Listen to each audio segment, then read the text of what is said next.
يا مساء الورد والفل والياسمين، ازيكم عاملين ايه؟ يا رب تكونوا بخير وفي احسن حال. النهارده هنعمل وصفه سريعه كده مش تاخد معانا اي وقت ولا مجهود خالص. طلعت كيس كده من الورق العنب اللي احنا كنا مفرزينه قبل رمضان.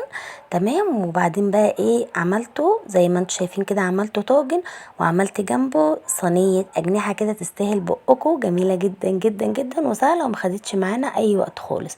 والورق العنب اللي احنا عملناه ده ما تفرقيهوش عن ورق العنب اللي انت لسه جايباه وسلقاه حالا وعاملاه. تمام. هنبدأ بقى الوصفة بتاعتنا كده ونشوف الفيديو بتاعنا. شايفين بقى الرز مفلفل وجميل ازاي. وعملت صينية الأجنحة دي ما خدتش في ايدي 10 دقايق وانا واقفة، بجد جميلة جدا جدا. جربيها وقولي ايه رأيكم في التعليقات، وهستنى رأيكم وتقولي لي هي عاملة ايه، عجبتكم ولا لأ. وكمان شوفوا ورق العنب عملناه ازاي والطريقه بتاعت التخزين، هنزل لكم اللينك في صندوق الوصف. هنبدا بقى الفيديو ونصلي على سيدنا محمد ونشوف عملنا ايه.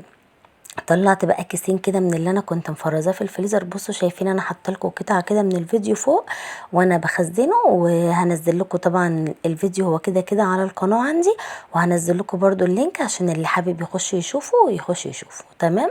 بصوا بقى ورق العنب اهم حاجه ان هو يكون متلج معاكي زي ما احنا شايفين كده.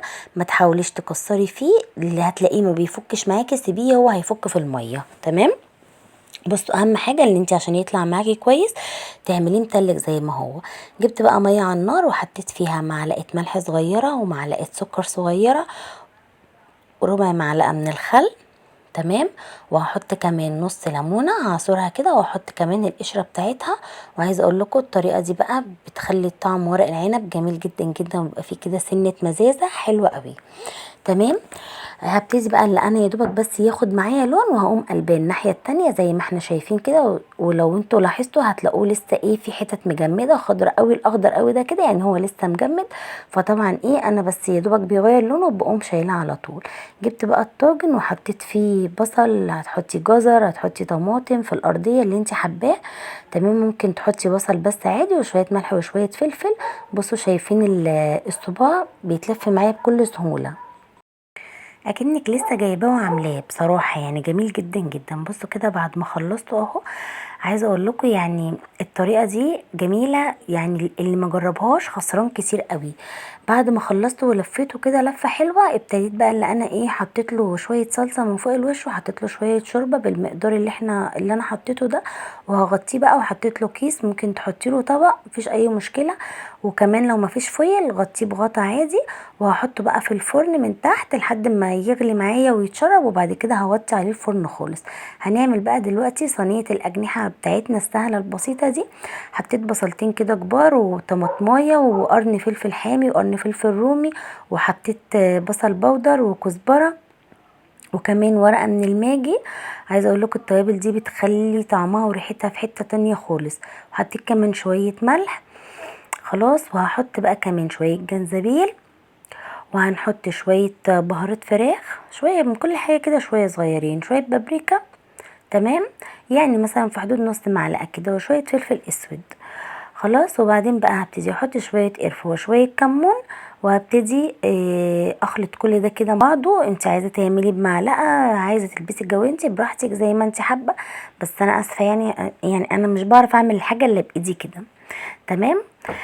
بس يا ستي. وهحط بقى كمان معلقتين من الصلصه اللي احنا مفرزينها من قبل رمضان. برضو عايزه اقول لكم لسه عندي لحد دلوقتي، ولسه فايض عندي اكياس كتير في الفريزر، يعني بصراحه بتقعد عندي فتره كبيره. وجبت بقى الاجنحه، طبعا غاسله الاجنحه بليمون وملح ودقيق ونقعهم كويس جدا. وبعدين بقى حطيت لها كمان عودين كده من القرنفل، وهحط لها كمان واحدتين من الحبهان، وهحط لها ورقتين لورا.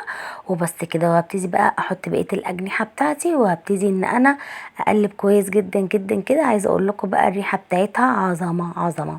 لو وصلتي بقى لحد هنا ما تنسيش تحطي لي اللايك، عشان اللايك ما بيكهربش. تمام. وهنبتدي بقى اللي احنا نقلب كده كويس جدا في الاجنحه بتاعتي مع البصل مع الطماطم. لكم بقى ان تتخيلوا الريحه عامله ازاي. تمام. هبتدي بقى ان انا ارص كده، وبعدين بقى هجيب شويه فلفل اسود احطهم كده فوق الوش. تمام، بتديها برضو ريحه حلوه قوي. وهجيب بقى شويه ميه من الكاتل، ميه ساقعه اي حاجه، المهم هحط معلقتين من السمنه كده الاول فوق الوش. لو مفيش سمنه حطي زيت. وهبتدي بقى اللي انا اجيب شويه ميه عاديين خالص من الكتل او من الحنفيه اي حاجه، وبعدين هغطيها وهحطها على النار. اول لما هتستوي هبتدي احطها على الشوايه. وده شكلها بعد لما طلعت حطيتها على النار استوت خالص وشربت ميتها، وبعدين حطيتها على الشوايه. شايفين بقى الجمال؟ عظمه. طبعا بقى بما ان العين بتاكل قبل البق، فجبت بقى قلت بقى ادلعهم. رحت جايبه طبق كده وحطيت فيه شويه خضره، وابتديت بقى اللي انا ارص الاجنحه. بصوا شايفينها؟ يعني هي بصراحه جميله جدا جدا ما شاء الله. يعني اللهم بارك، كانت تحفه بجد، عظمه. صلوا على سيدنا محمد. وشوفوا بقى الورق العنب كمان بعد ما خرج من الفرن، شايفين بقى الجمال؟ جميل جدا جدا جدا. يعني الطريقة دي بصراحة اللي مش مجربها خسران كتير. دلوقتي فرصتكم ان ورق العنب رخيص، وان انتوا تجيبوه وتفرزوه بالطريقة دي. هيقعد معاكم فترة كبيرة، ممكن كمان يقعد معاكم لحد رمضان لو انتوا حابين تعملوا كمية يعني وتشيلوها. بصوا شايفين بقى الجمال؟ اللهم صل على سيدنا محمد. حاجة كده جميلة جدا. والطاجن ملفوف بقى زي المسطرة، ما وقعش ولا اي حاجة خالص. هنشيل بقى البصل اللي احنا عملناه فوق الوش ده. عايزه اقول لكم كمان بيكون طعمه حلو قوي لو انتوا حابين تاكلوه يعني. بصوا ورق العنب الصباع جميل قوي، واكني لسه جايباه دلوقتي وسلقاه ولفاه، يعني مش اكنه متفرز ولا اي حاجه. الصباع جميل بيتكلم عن نفسه، يعني انا مش محتاجه ان انا اقول حاجه. عظمه. احنا بنعمل عظمه. بس كده. وهبتدي بقى ان انا بقى ادوق. اتفضلوا دوقوا معانا. جميل قوي. بصوا الرز مفلفل من جوه ازاي. وكمان هوريكم بقى الاجنحه. بصوا بقى هوريكم الاجنحه عامله ازاي، برضو مهريه كده خالص. الفيديو بتاعنا النهارده كان خفيف، مخدش وقت خالص. عايزه اقول لكم كمان اللي نجز معايا كده ان انا عامله الصلصه وعندي ورق العنب وكله تمام، يعني يعتبر ما جبتش حاجات كتير من بره. بس كده يا ستي. بصوا بقى الاجنحه دايبه دوب دايبه كده، عظمه. بس يا ستي، وده بقى كان الفيديو بتاعنا النهارده. يا رب يكون كان خفيف وظريف كده على قلبكم ويكون عجبكم. استنى رايكم في التعليقات وتقولوا لي جربتوها ولا لا. وده كان الفيديو بتاعنا، واشوفكم في فيديو جديد، واقول لكم السلام عليكم ورحمه الله وبركاته.